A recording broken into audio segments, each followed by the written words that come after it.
Welcome to another episode of the Soul Sovereignty and Sexuality Podcast with Jessica Falcon. I'm excited to be here with you today to talk about intimacy with self, intimacy with other, because intimacy is essential if you want to reclaim your sovereignty, to be in your power. You can't go into your body and truly embody your soul or your truth if you are not intimate with self. And we often associate intimacy with sexuality, with another person. But that capacity that you have to be intimate with another person is directly related to your capacity to be intimate with yourself. And what does that mean, to be intimate with yourself? I heard somebody say, "Into me I see intimacy," which I love. I think that was Jen Mones, actually. And one of the things that I want you to start thinking about is when you visualize or imagine or consider an intimate moment that you've shared with somebody else, a partner, a friend, a family member, what creates intimacy for you? Is it quality time together? Perhaps the depth of the conversation, because there's vulnerability, there's honesty, sharing of pieces of oneself. You get to see inside of them. You hear their woes or their struggles or their achievements, their challenges, their truth. They don't hide it from you. They're not denying those pieces. They're sharing them openly so that you can see them. You can see into them, what their actual experience is. So it's not like the facade, right? Because what often happens is when we have, quote, shallow conversations, we're not actually seeing inside the person. We're hearing what they did. We're hearing what they saw. We're not hearing what the experience was that they had when they did that thing or when they saw that thing. And it's sharing of the experience, the inner world, that creates that intimacy with another person. Maybe it's quality touch. Maybe it's knowing that that person is going to reveal parts of themselves, even if they're ashamed.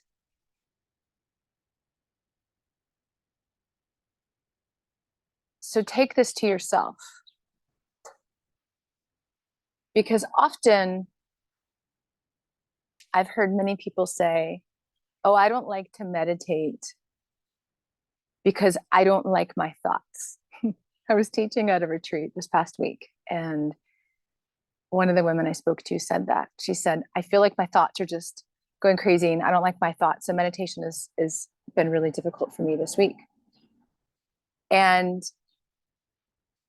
the point of meditation is not to absolve your thoughts, but to observe your thoughts, to become the observer rather than be engrossed in your thoughts. Because if you are engrossed in your thoughts, you identify with the thought. Whereas when you realize that you're the observer, which meditation helps you develop, because meditation is helping you develop your prefrontal cortex. And your prefrontal cortex is responsible for conscious thinking. So you're not in the reactive fight or flight primal state, which is governed by the reptilian brain. And when you're able to observe the thought, I am the one having the thought, I am not the thought, then you are able to see what's happening inside of your head. And the more that you see what is happening inside of your head, the more you get to choose whether or not to keep that thing or transform that into something else. Don't like this thought, so I'm going to do the inner work to replace the thought, with a new feeling state, with a new belief that is in alignment with my soul truth. This is a huge part of my foundational ecstatic soul embodiment program, because you can't be sovereign if you are controlled by your thoughts. And it is up to you to become the master of your thoughts through the capacity to witness them. So when you say, or when you hear someone say, I don't want to meditate because I don't want to hear my thoughts, or I don't want to be in silence because I don't like what goes through my head, what that actually means, this is not without judgment, it's just what it means is I'm scared of my thoughts and I don't like them, so I'm going to avoid them and pretend they're not there and turn on music or turn on a TV or turn on a show or go do something else that takes me away from my thought. Which is basically saying I'm powerless to change it. It has power over me. It is at the root identification with that thought. Same with a feeling.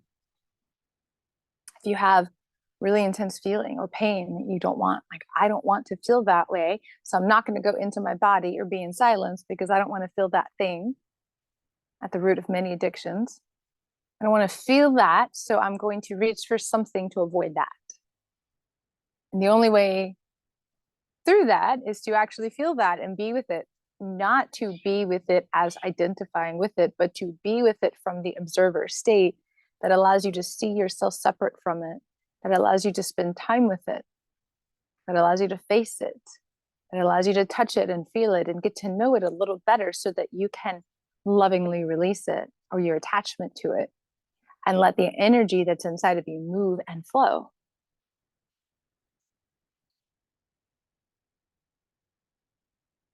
When there's a challenge or difficulty that you don't want to face within you,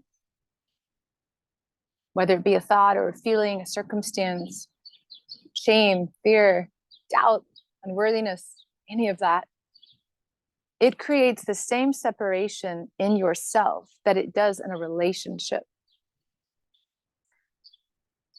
So let me put this into more practical context. When you're in a relationship with somebody and there's disagreement, there's a challenge, and it's avoided. I don't want to go there. It's too difficult. It's too uncomfortable. I have this deep truth I want to share or express, but I'm afraid of making that person upset. I'm afraid of their reaction. I'm afraid that they'll reject or abandon, all of those things, right? What often happens is instead of saying the thing, you close up. Instead of saying the thing, you hold resentment against them. Instead of saying the thing, you separate from the part of yourself if you do what they're asking, even though you know that's not true to you. And that tension is felt, even if it's avoided or denied. And it creates the separation between you and the other, because instead of coming together, you're separating. And the only way to come back together is through facing the thing that you want to avoid, is through having the difficult conversation, is through sharing the deep truth and trusting, or at least trusting yourself enough to be willing to have that difficult conversation or be vulnerable, so that person has the opportunity to receive you in your truth, and you get to stay in union with you, and ideally come back into union with the other if they are willing to see you too, if they are willing to hear you and honor you as well. This doesn't mean you agree. It means that you're able to honor both people's experience. And when you can start to apply this to yourself, you start to heal those wounds of separation and self-denial.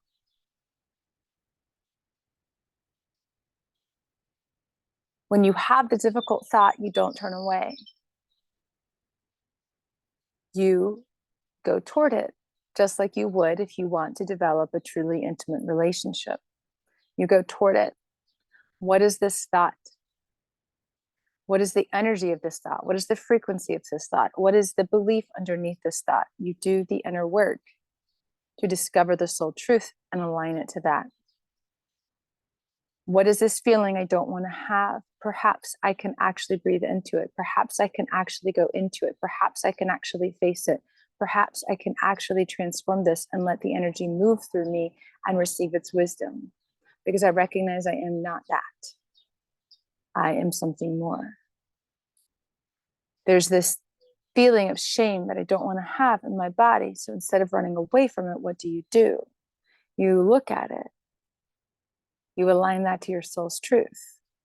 You transform it through the power that you have as a soul to shift your energy, to shift your thoughts, to shift your emotional state. It's self-mastery. Soul embodiment requires self-mastery. And quite frankly, so does intimacy. True intimacy cannot include avoidance. True intimacy cannot include denial or suppression or oppression. True intimacy requires seeing into me, I see, seeing into yourself everything, not picking and choosing this or that. I only see what I like. I don't see what I don't like. We'll have another podcast about shadow work because it's very misunderstood. But for now, really look at the ways in which you are not wanting to see something deep inside of you because it scares you. Because when you can recognize this, you have the chance to bring your power back into you instead of to that thing. Because it doesn't scare you when you no longer identify with that thing as who and what you are. Because you are an eternal soul and you are divine. You can use that capacity to separate from those things, as well as your capacity to align to what you truly are, to move through the shadowy parts and the difficulties and the challenges and the doubts and the fears and the shame. And that is the essence of both soul embodiment and sovereignty, because self-knowledge is the key to sovereignty. The deeper that you know yourself, the deeper you're able to excavate what is not you, to reveal what is truly you, and to reclaim your power back from those external sources. And the external sources include the thoughts and beliefs implanted perhaps generations ago, or the emotional wounds perhaps from ancestral wounds generations ago, from soul traumas that you experience in past, present lives. And this is the only way to experience freedom, because if you're identifying with all of these things as who you are, you're never going to feel free. And so when you start to create this intimacy with yourself, it's not a one-time act. It's not something you can learn about or read in a book or try to do quickly. It is not something that you do at all. Self-intimacy and intimacy with other is a state of being in connection to oneself or other, a state of seeing with the eyes of your heart, because we truly see with the eyes of our heart. It is a state of openness, curiosity, not judgment.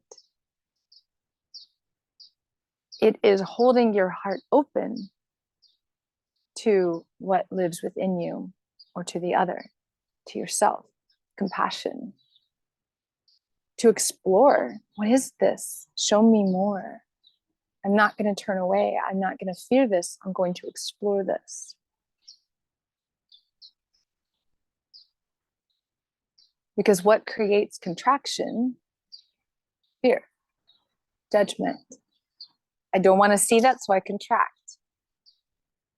It's not freedom, and it's certainly not going to create intimacy, because when we don't trust the other, we're not open and vulnerable, and we have no intimacy. Just as when we don't trust ourselves to open our heart to ourselves, there is no vulnerability, there is no honesty, there is no intimacy. And so what can you do today to create more openness and receptivity to what lives inside of you? What can you do today to truly begin to see parts of yourself that have scared you, that you've given your power over to? This is a huge part of what I guide my clients into in one-on-ones and groups. Really, it's because I have the capacity, the gift of seeing souls and seeing the energy in you, your energy system, your body, and helping you attune to what exists within you. And your thoughts are energy, your emotions are energy, your body is energy, it's all energy. And help you align to what energy you're carrying around that isn't really serving you, that isn't your truth. Where you have energy going out to others that simply means you're giving them authority over you, which is not sovereignty. And you're letting them choose for you or decide for you, where you're giving yourself away, where you're devaluing yourself. Not in a, oh, I'm doing something wrong, but am I truly honoring the divine within me? Am I truly honoring my choice? Am I truly honoring my body? Am I truly honoring this life? Am I in a state of love and joy and abundance? Because that's what intimacy brings you, regardless of circumstance, regardless of what other people think. And so again, I'll leave you with the question: what within me do I need to see? What within me do I need to see? And you can simply sit with it, hold it in your heart, release it as a prayer to the universe, journal about it, sit with it in meditation. When I say meditation, I mean an embodied meditation. Yes, you can meditate with your eyes closed in lotus position and focus on your third eye. Personally, particularly for feminine embodiment practices and soul embodiment, I prefer to meditate in and through the body. So you can place your hands on your belly. Show me what's here. What do I need to see that's in me? Place your hands on your heart. Show me what's here. What do I need to see within me? And be willing and receptive so that you can begin to create that trust within yourself that you are willing to receive all of you. Just as you create that trust with another when you realize that they are willing to see you too, and you are willing to see them too. In the next episode, we'll go a little more deeply into soul embodiment and why embodimentations are so key and why the body is so key to sovereignty, so that you can start to feel more into the power that is available to you. In the meantime, feel free to go to thepathtosovereignty.com. You can drop me a line on the podcast page if you have any questions or comments about the podcast. Follow to get new episodes updated directly to you. Post your comments. Reviews are helpful, particularly because it's a new podcast, so that those who haven't yet heard it are able to hear it. So share it with somebody who you think could benefit from this. And I'll see you in the next episode.